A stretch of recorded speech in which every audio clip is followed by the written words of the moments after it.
Let's talk about wiring a control plate.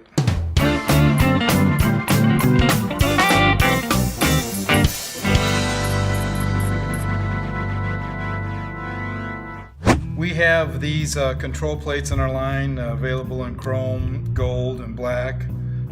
Pretty typical setup, been around for a very, very long time. Basically includes a selector switch, 3 positions, forward, center, and back. Volume pot, tone pot, much like you'd see on any of the harnesses we sell. A pretty typical setup. Got a nice plate there, they're attractive, you see them everywhere, and we have them as well. Let's talk about how you would wire that up. First, when you get it from us, what it will come with is the components installed, and then basically 3 wires hanging off of the control plate, mostly off of the volume pot. There are 2 reds and 1 white, and let's kind of go through the wiring. And again, unfortunately, the color code system is not always followed closely. On this one, you take one of the reds and the white, and that's what you hook up to a jack. And in this case, I use my little jack test stand, but you'd hook it up to normally the jack in your guitar. Really, really important that you make sure to get the ground correct and the hot correct. If you haven't spent time, it wouldn't hurt for you to take a closer look at a jack and kind of understand how that works and how it connects with the cord. There is a ground and there is a hot. If you look at a plug, the ground is the longer center portion and the hot is the little end piece out here, the little nub on the end. And so if you trace that back and look at it, when you look at a jack, what you'll see if you trace the wires is you can see one of the wires connects to kind of a tab that connects to the center part, which would line up with the ground. And then the other one, if you kind of trace it around and follow the way it goes through there, it comes back around and it's actually up here for the hot.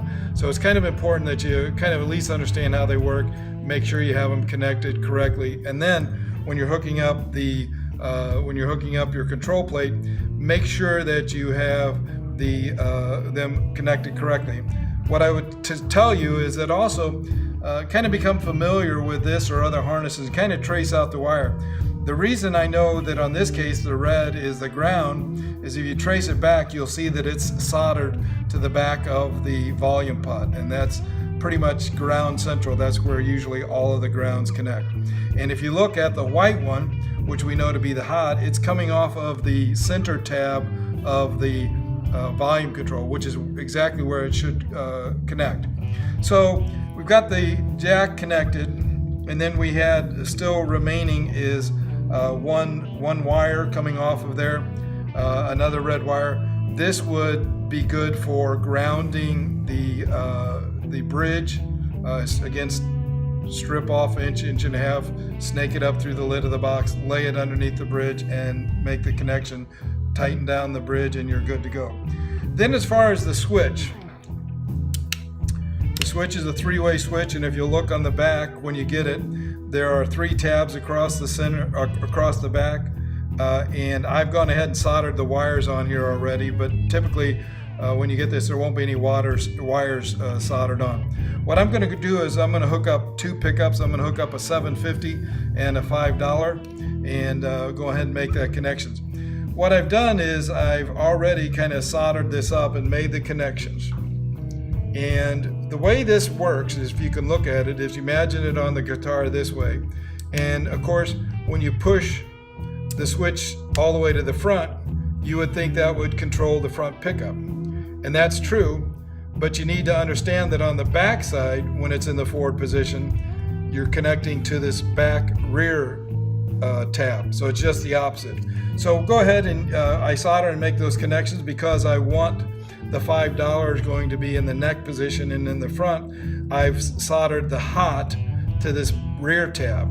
The $7.50 would be in kind of a bridge location, and I've soldered the hot to the front location. Then I have two grounds coming off of those pickups, and what I've done, it's always best, is I've soldered those to the back of the volume pot. That's the best way to connect those. Always go back to your volume pot, go to the back case of it for your grounds, and it works out pretty well. So basically I've got this hooked up kind of according to plan. Let's take a look at it and see if it's going to work. Again, unfortunately, these switch control plates don't come with a jack installed, but again, use the white and the red. I've got it kind of hooked up to my temporary connection here. I'm going to go ahead and plug it in, and sounds good so far. And in theory, I've got the switch in the forward position. If I've done it right, I should get a sound from the $5 pickup and not from the $7.50. So again, using my tuning fork, and you can see I'm picking up the sound off the $5, nothing off of the $7.50 over here. So let's move the selector switch all the way to the back position, which now we should hear from the $7.50 and not the $5. And you see that works? Not get anything for the $5. The next thing we have is the center position, which should be both of those put together.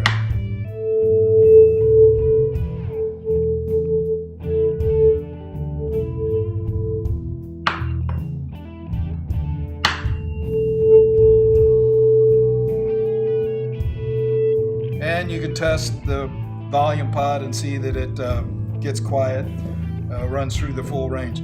So that's the way you connect two pickups into our control plate. Now, one thing I want to mention at this point is occasionally you'll run into a problem where you've got good volume in the front position, good volume in the back position, but when you put the two together, it's muted. It's not quite the same. What that is the pickups are out of phase. And simply what you have to do at that time is take one, it doesn't matter, one or the other pickups, and switch the wires. And then they'll get back in phase and you'll be good to go. That's very typical problem you'll have with a lot of the pickups where you have two pickups and you're using a selector switch. Hope this is helpful. Got any questions? Drop me a line, give me a call. Thanks a bunch. Bye.